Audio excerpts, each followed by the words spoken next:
Et maintenant, 2002, le premier grand débat de cette élection présidentielle avec François Bayrou, Arlette Laguillet, Jean-Marie Le Pen, Noël Mamère, Charles Pasqua, face à face, projet contre projet sur deux grands thèmes. L'insécurité, bien sûr, et l'économie, le chômage, les impôts. Pour ce grand débat, vous restez avec nous, c'est tout de suite.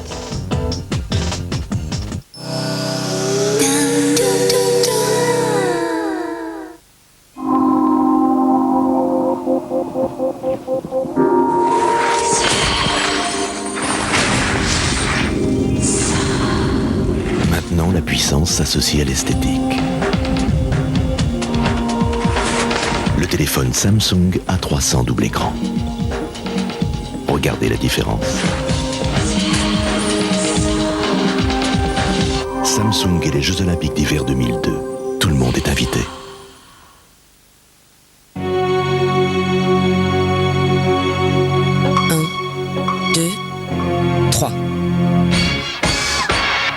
J'arrête de fumer. J'ai pris cette décision difficile il y a un mois. Pour réussir, je me fais aider par Nicotine Clear, un nouveau patch transparent en 3 dosages. J'ai commencé par le dosage le plus adapté à mes besoins et je diminue progressivement. Maintenant, la cigarette, je peux m'en passer. Si vous avez la volonté, Nicotine et Nicotine Clear vous aident à arrêter de fumer. Médicament réservé à l'adulte. Qui vous aide, quel que soit votre problème. Club Internet crée la hotline prioritaire 24h sur 24 et 7 jours sur 7. Un des services de Full is Beautiful, le forfait qui rend tous les services. Pour en bénéficier, profitez des 6 premiers mois à moitié prix. Full is Beautiful de Club Internet.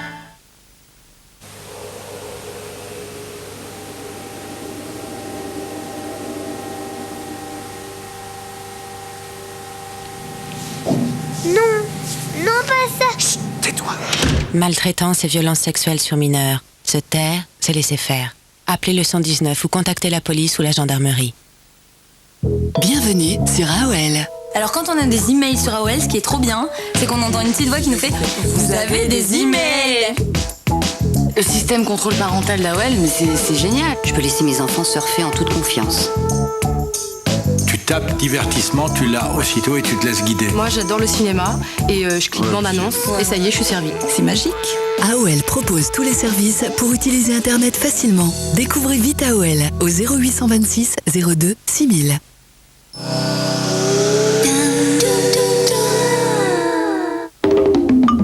On ne les imagine pas l'un sans l'autre et pour cause, mercredi soir, les invités de Jean-Luc Delarue ont choisi de mener leur carrière en duo.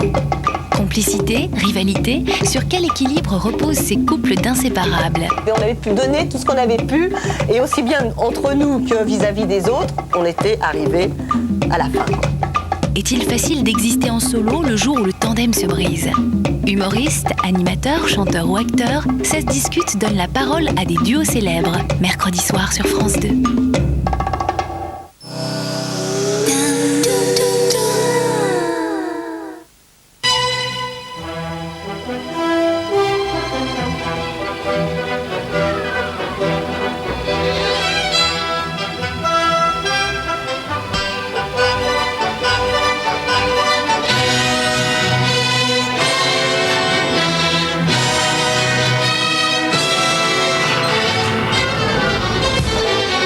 Sentiment de sécurité absolue. L'une des voitures les plus sûres au monde. L'Audi A4.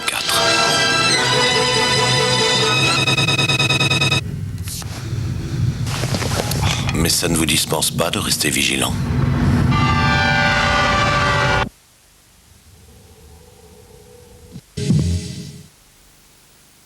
Qui est Norbert? C'est moi. Norbert d'Entresangle, c'est pas n'importe qui. C'est 3000 logisticiens hautement qualifiés. Ça fait 3 semaines maintenant que je me brosse les dents devant vous et que je fais ce test Méridol pour vous convaincre. Me convaincre. On regarde ensemble? Ah bah si, quoi non? Voyez mes gencives. Là, là et là, il y a 3 semaines, j'hésitais à brosser tellement ça me faisait mal. Aujourd'hui, franchement, eh bien, croyez-moi, pour que je vous laisse pénétrer mon intimité buccale, il faut vraiment que ce soit bien. Je l'ai toujours dit, on obtient toujours plus par la douceur. Alors pour moi, Méridol maintenant, c'est tous les jours. Méridol, le baume de vos gencives. Vendu en pharmacie. Cet homme pourrait être l'assuré idéal. 20 ans de permis, jamais un accident, une situation stable. Seulement voilà, pour nous à la Maïf, il y a un problème. Ces valeurs ne sont pas les nôtres. À la Maïf, ce qui nous unit avec nos assurés, c'est le respect de la personne. Et ça fait 67 ans que ça marche. Rejoignez-nous. Maïf, assureur militant.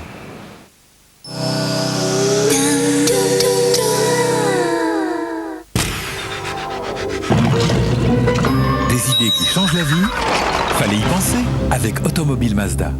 Les inventeurs ont souvent beaucoup d'imagination. Une cartounette. Un petit oiseau qui chante quand vos plantes ont soif. Des chaussures assez spéciales, vous allez voir. Vous faites du roller ou pas? Vous savez pas en faire? Ah non, là. Votre papa est inventeur, on va en parler tout à l'heure. Monsieur Laspalais consacre depuis de longues années ses loisirs à l'invention. Je sais maintenant de qui tu tiens pour le côté comique. En compagnie de Chevalier et Laspalès, Frédéric Lopez et ses chasseurs d'idées font le tour des inventions les plus folles demain soir sur France 2. Les Jeux Olympiques de Salt Lake City. C'est samedi sur France 2.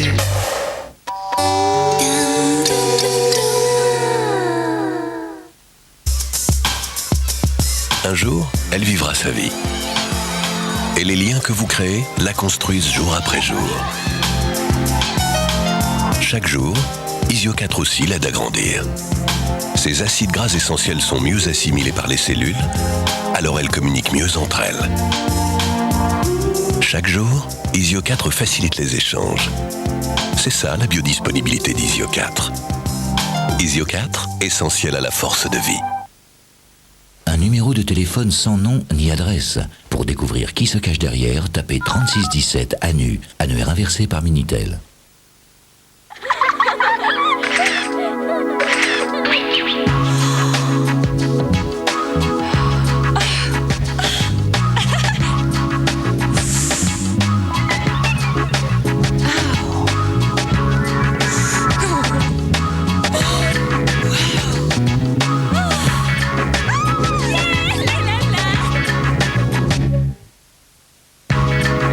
Alpha 147 JTD 115, 269 € par mois. Combien pèse-t-il? Vérifiez le poids financier de vos partenaires et de vos concurrents par Minitel 3617 Vérif pour une meilleure information sur les entreprises. Chouette soirée, non? Ouais. Comme on est presque voisins, je pensais qu'on pourrait... Enfin, on pourrait s'appeler plus souvent. Ouais, d'accord. Ok, ouais. Ok. Ouais, faut juste que j'en parle à France Télécom. Bah, oui. Ok, bien. Salut. Chez France Télécom, vous trouverez toujours du choix, du prix et des services. Choisissez les nouveaux forfaits locaux pour téléphoner près de chez vous, 24 h sur 24 et 7 jours sur 7. France Télécom, ce sera toujours à nous d'en faire plus.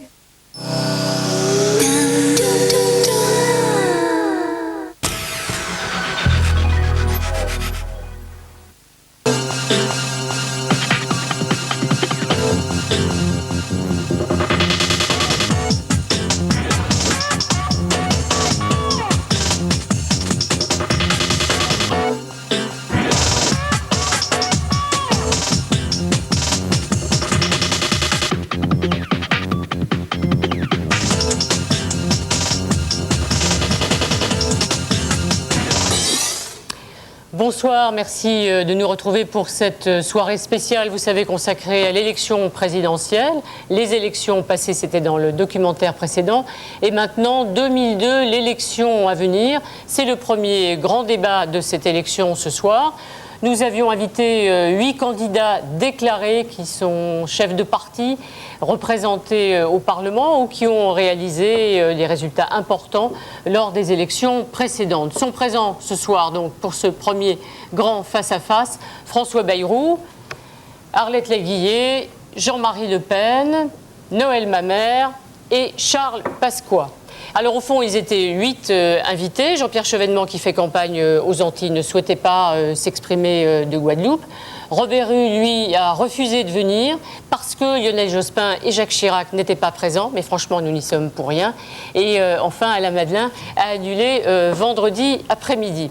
Alors, vous retrouverez aussi en duplex Jean-François Copé, qui est le responsable du projet du RPR. Et puis, nous retrouverons à Lyon le maire socialiste de Lyon, Gérard Collomb, avec lequel nous évoquerons les problèmes de l'insécurité. L'insécurité, c'est évidemment l'un des grands dossiers de cette campagne que nous évoquerons avec les 5 candidats présents sur ce plateau, et je remercie encore une fois d'avoir accepté cette confrontation.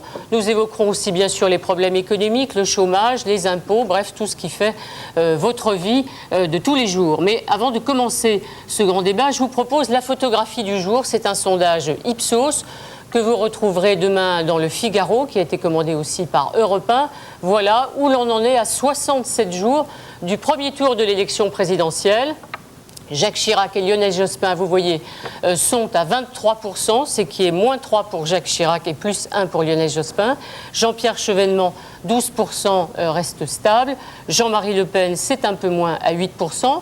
Ensuite, eh bien, ils sont sur la même ligne, Robert Rue, Arlette Laguillet, Noël Mamère. Ensuite arrivent les candidats Alain Madelin, François Bayrou et Charles Pasqua. Voilà pour le second tour de l'élection. Vous allez voir à quel point c'est serré entre Jacques Chirac et Lionel Jospin, 51-49. Et très important encore, lorsque l'on interroge les Français sur leur choix, eh bien, tout simplement, ils disent que leur choix n'est pas encore fait. 62% des Français n'ont pas encore fait de choix définitif. Donc, c'est très important. Nous sommes au début du mois de février. Pierre Giacometti, directeur de l'Institut Ipsos, on peut dire, Pierre, que tout est à jouer et tout est à faire. On vient de voir depuis 65 à quel point les surprises sont permanentes pour chacune des élections présidentielles. C'est vrai que le terrain de cette élection de 2002 est très propice aux surprises. D'abord, une extraordinaire situation de diversité de candidatures. On va probablement battre le record en 2002 de 1974. À l'époque, simplement 12 candidats, c'était déjà beaucoup. Atomisation des choix, vous l'avez vu, Arlette Chabot, sur ce tableau. Entre Jean-Pierre Chevènement et les 2 premiers, une dizaine de points. Arithmétiquement, c'est finalement assez peu. Et une campagne, les Français l'ont montré ces dernières années, il peut se passer beaucoup de choses. Entre Jean-Pierre Chevènement et Charles Pasqua, à peine une dizaine de points également. Des candidats de talent, des candidats chefs de parti, des candidats qui sont connus par les Français. Bref, une campagne, et vous avez eu raison d'insister, avec près de 2 Français sur 3 qui n'ont pas encore définitivement fait leur choix. C'est dire que la campagne de premier tour sera importante pour tout le monde, et singulièrement pour Jacques Chirac et Lionel Jospin, qui ne devront pas sous-estimer l'importance pour eux d'être très bons au premier tour, avant le premier tour, pour mieux mobiliser au second, dans l'hypothèse où ils seraient candidats au second tour. Alors Pierre, retour un petit peu dans le passé d'un mot. On est le 4 février et généralement c'est au mois de février que tout se passe. C'est-à-dire que les Français finalement commencent vraiment à s'intéresser, à se mobiliser et à s'interroger. Oui, c'est vrai que toutes les élections passées, notamment la dernière, 1995, le fameux basculement entre Jacques Chirac et Édouard Balladur se produit à la mi-février. La situation de 2002 est intéressante, elle est originale parce que les 2 principaux favoris vont se déclarer finalement assez tardivement, probablement dans une période simultanée, et c'est là tout l'intérêt de cet enjeu. Les Français sont convaincus que le second tour va opposer Jacques Chirac à Lionel Jospin.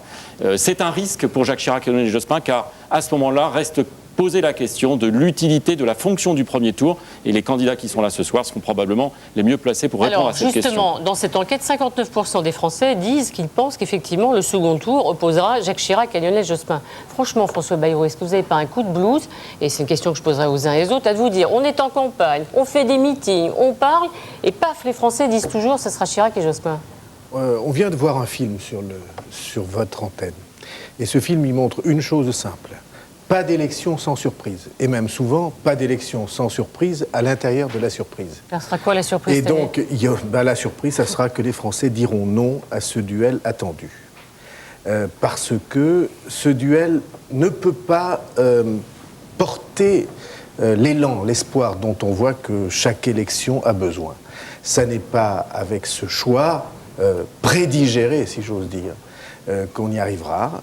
Alors naturellement, Lionel Jospin et Jacques Chirac essaient de retarder le plus longtemps possible leur entrée en campagne, et ça n'est pas normal, pour 2 raisons.